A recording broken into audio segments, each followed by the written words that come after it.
తెల్లవారే వెలుగు రేఖలా పచ్చ పచ్చ పచ్చి మట్టి బొమ్మలా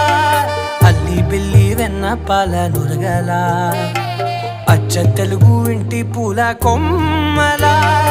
దేవదేవుడే పంపగా ఇలా దేవతే మా ఇంట అడుగే పెట్టెనంట బ్రహ్మ కళ్ళలో కాంతులే మా అమ్మలా మా కోసం మళ్ళీ లాలి పాడేనంట.